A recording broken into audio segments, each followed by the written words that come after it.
మనం చదువుకున్న ఈ వాక్య భాగం రాజుల మొదటి గ్రంథం 9వ అధ్యాయం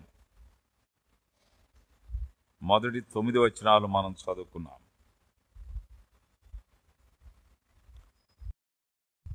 గత వారం మనం 8వ అధ్యాయం చూచాం.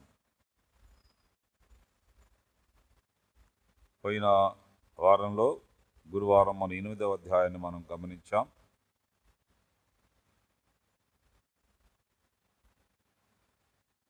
ఎనిమిదవ అధ్యాయంలో మందిరము, మందిర మహిమ, తర్వాత మందిర నిర్మాణ నివేదిక, దావీదు కుటుంబ దీవెన ప్రార్థన, పశ్చాత్తాప ప్రార్థన, క్షమాపణ, ఆ ప్రార్థనలో కరువు వ్యాధి బాధల, ప్రకృతి వైపరీత్యాల నుండి పరదేశ క్షేమం కొరకు, శత్రువుల దాడి నుండి ఇలాగూ మందిరములో చేసిన ప్రార్థన ప్రస్తావించబడింది. ఇప్పుడు మనం 9వ అధ్యాయాన్ని చదువుకున్నాం. అందులో 9 వచనాలు చదువుకున్నాం. సొలొమోను పాలన తరువాత పాలన కాలంలో మందిర ప్రధాన పాలనగా సొలొమోను పరిపాలన చేశాడు. మందిర నిర్మాణ ప్రధాన పాలన అని మనం చెప్పొచ్చు. దేవునికి ప్రాధాన్యత ఇచ్చిన ఏ ప్రభుత్వాలైనా కూడా నెమ్మదిగాను క్షేమంగాను ఉన్న సంగతి పాత నిబంధన గ్రంథంలోని రాజుల చరిత్రలో మనకు స్పష్టంగా కనిపిస్తుంది. దేవుని భయం కలిగిన రాజులు వారి పాలన సక్సెస్ అవడానికి కారణం వారు దేవుని యెడల కలిగిన భయభక్తులు, వారు ప్రజలలో దేవుని భయాన్ని తీసుకురావడానికి చేసిన ప్రయత్నాలు, వీటన్నిటి కారణం చేత అని మనకు అర్థమవుతుంది. సొలొమోను అలాగు చేశాడు. దేవుడు సొలొమోనుకు ప్రత్యక్షమయ్యాడు. గతంలో ఒకసారి గిబియోనులోనే ప్రత్యక్షమై మందిర నిర్మాణానికి ఆయన తన కన్సెంట్ ఇచ్చాడు. నిర్మాణానికి నువ్వు కొనసాగించవచ్చు అని, నిర్మాణాన్ని కొనసాగించమని ఇచ్చాడు. నిర్మాణం అయిపోయింది. మందిరం నిర్మాణం చేశాడు, రాజనగరం కూడా నిర్మాణం చేశాడు. గతంలో కూడా మనం చదువుకున్న దాదాపు 13 సంవత్సరాలు నగర నిర్మాణం, 7 మందిర నిర్మాణం చేశాడని 6వ అధ్యాయం 38వ వచనంలోను, 7వ అధ్యాయం 1వ వచనంలోను గత ధ్యానాల్లో మనం చూచాం. 7 సంవత్సరాలు సొలొమోను మందిర నిర్మాణం చేశాడు, 13 సంవత్సరాలు నగర నిర్మాణం చేశాడు. ఈ రెండు కలిసి 20 సంవత్సరాలు. ఆ మాటే మనం 9వ అధ్యాయంలో కూడా చూస్తాం. చూడండి, 9వ అధ్యాయం 10వ వచనంలో రాజుల మొదటి గ్రంథం, సొలొమోను యెహోవా మందిరమును నగరును ఈ రెంటిని 20 సంవత్సరములలోగా కట్టించెను. కనుక 7 ఏండ్లు మందిర నిర్మాణం, 13 ఏండ్లు నగర నిర్మాణం. నగరం అంటే మరి నగరమంతా చాలా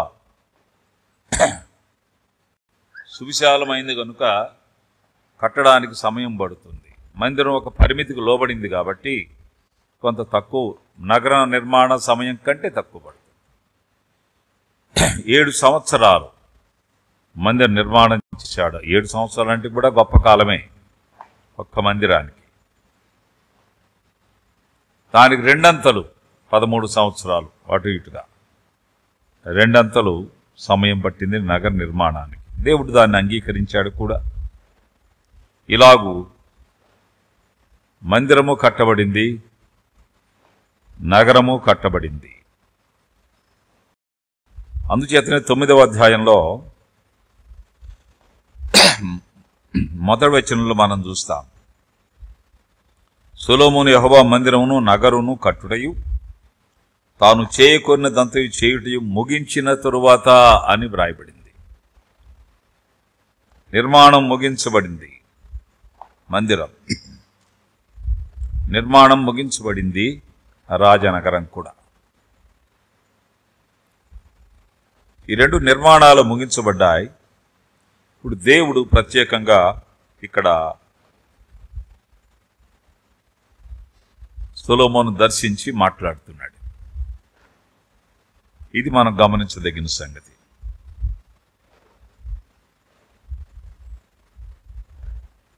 మందిర నిర్మాణం తరువాత లేక మందిరాన్ని కలిగి ఉన్న తరువాత, మందిర సంబంధులుగా ఉన్న తరువాత మనకు ఒక ప్రవర్తన సరళి ఇస్తుంది. కోడ్ ఆఫ్ కాండక్ట్ అంటాం. అది కలిగి ఉండాలి అని హెచ్చరిస్తున్నాడు. అందుచేత మొదటి 9 వచనాల్లో మందిర నిర్మాణము ముగింపు చూస్తున్నాం, షరతులు కూడా చూస్తున్నాం. ఇక్కడ షరతులు ప్రస్తావించబడ్డాయి. మందిర సంబంధమైన వ్యక్తులు షరతులకు లోనై ఉంటారు. షరతులు వర్తిస్తాయి. ఇతర మందిరాలకు, మనం హాజరయ్యే మందిరాలకు ఉన్న ప్రత్యేకమైన తేడా అదే. షరతులు వర్తిస్తాయి. దేవుడు మనకంటే మన ప్రవర్తనను ఆయన కోరుకునేవాడు. ఆ మాట నేను మీకు జ్ఞాపకం చేస్తాను. ఆదికాండంలో 4వ అధ్యాయంలో మనకు కనిపిస్తుంది. ఆదికాండం చూడండి. 4వ అధ్యాయంలో దేవుడు చెప్పిన ఒక మాట, కయీనును అతని అర్పణను అనుంది. 5వ వచనంలో హేబెలును అతని అర్పణను అనుంది. 4వ వచనంలో వీళ్ళు కూడా ఆనాటి మందిరం అని చెప్పొచ్చు. ఇక్కడ అంటే దేవుని సన్నిధికి వచ్చారు. దేవుడు అర్పణను చూడలేదు.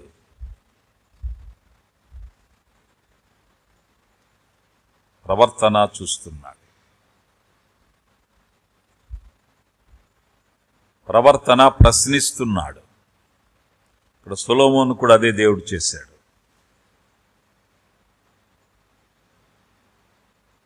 ఆదాయ ప్రధాన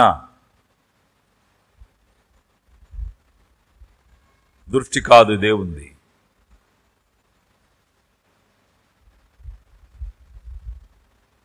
ప్రవర్తన ప్రధాన దృష్టి. మన ప్రవర్తన ఎలాగున్నదో ఆయన ప్రశ్నించేవాడు. ప్రవర్తన సరిగ్గా లేకుండా మన అర్పణ, ఆయన అర్పణను బట్టి సంతోషించడు. అర్పణను బట్టి సంతోషించడు. లోకంలో ఏ దేవాలయంలో కూడా ఈ తరహా వ్యవహారం ఉండదు. ఇతర దేవాలయాల్లో ప్రవర్తనతో సంబంధమే లేదు.